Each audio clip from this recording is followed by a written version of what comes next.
आदि योगी भगवान शंकर के 108 नाम वेदों में बताए गए हैं। इसे शिव अष्टोत्तर शतनामावली भी कहा जाता है और यह माना जाता है कि इन 108 नामों का अगर प्रतिदिन उच्चारण करते हुए भगवान शिव को स्मरण किया जाए अथवा पूजा की जाती है तो उनकी कृपा निश्चित रूप से प्राप्त होती है। आपकी सुविधा के लिए मैं इन 108 नामों का पाठ प्रस्तुत कर रहा हूँ।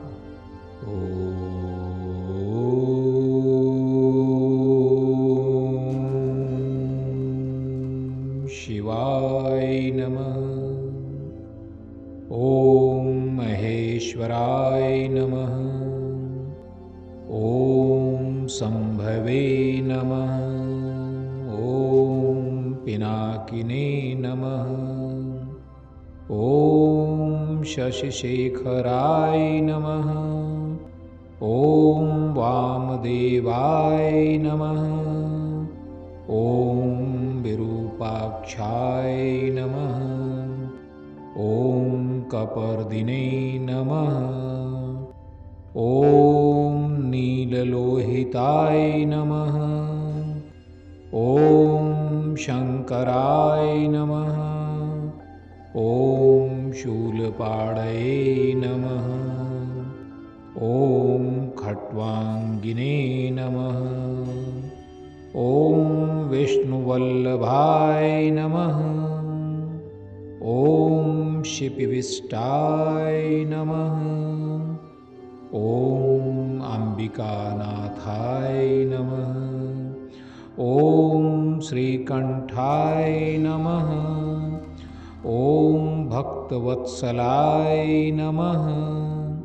ओम भवाय नमः। ओम शर्वाय नमः। ओम त्रिलोकेशाय नमः। ओम शितिकंठाय नमः। ओम शिवप्रियाय नमः। ओम उग्राय नमः।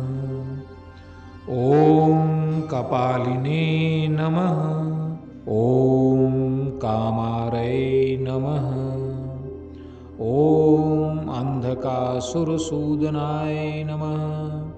ओम गंगाधराय नमः। ओम ललाटाक्षाय नमः। ओम कालकालाय नमः। ओम कृपानिधये नमः। ओम भीमाय नमः। ओम परशुहस्ताय नमः। ओम मृगपाणये नमः। ओम जगत्पतये नमः। ओम महाकालाय नमः। ओम जगन्नाथाय नमः। ओम विष्णुकाय नमः। ओम वृषध्वजाय नमः। ओम वृषारूढ़ाय नमः।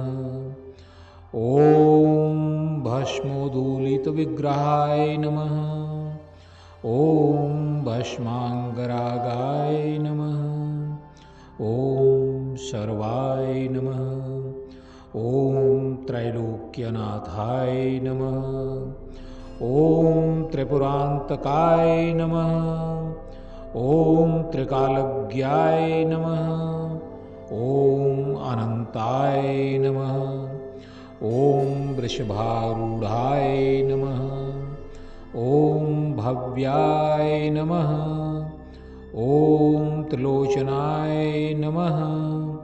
ओम वेदसाराय नमः। ओम वेदांतसाराय नमः। ओम वेदांत विद्ये नमः। ओम जगद्गुरुवे नमः।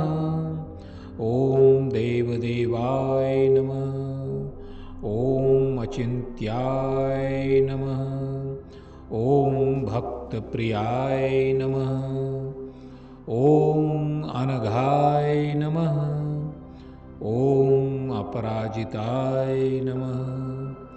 ॐ त्रिलोकेश्वराय नमः। ॐ भूतनाथाय नमः। ॐ महेश्वराय नमः। ॐ महादेवाय नमः। ॐ ईशानाय नमः। ॐ सर्वविद्याप्रदाय नमः। ॐ अचिन्त्याय नमः। ॐ सर्ववेदान्तविद्ये नमः। ॐ दाक्षिण्यमूर्तये नमः। ॐ विश्वनाथाय नमः। ॐ उमापतये नमः। ॐ चन्द्रशेखराय नमः। ॐ नीलकण्ठाय नमः। ॐ परात्पराय नमः। ॐ परशिवाय नमः। ॐ पंचवक्त्राय नमः। ॐ सदाशिवाय नमः। ॐ विश्वेश्वराय नमः। ॐ महायोगिने नमः। ॐ जटाधराय नमः। ॐ चन्द्रमौलये नमः। ॐ अन्धकासुरघातिने नमः। ॐ कालान्तकाय नमः। ॐ कामेश्वराय नमः। ॐ त्र्यम्बकाय नमः। ॐ त्रिपुरान्तकाय नमः। ॐ नित्यमङ्गलाय नमः। ॐ महेश्वराय नमः। ॐ हराय नमः। ॐ शङ्कराय नमः। ॐ रुद्राय नमः। ॐ गङ्गाधराय नमः। ॐ गिरिजापतये नमः। ॐ जगत्कर्त्रे नमः। ॐ जगत्पालाय नमः। ॐ जगत्संहारकाय नमः। ॐ ज्ञानरूपाय नमः। ॐ विज्ञानरूपाय नमः। ॐ सर्वज्ञाय नमः। ॐ सर्वेश्वराय नमः। ॐ सर्वव्यापिने नमः। ॐ सर्वपापहाराय नमः। ॐ सर्वमङ्गलाय नमः। ॐ शिवाय नमः। हर हर महादेव। पार्वतीपतये नमः।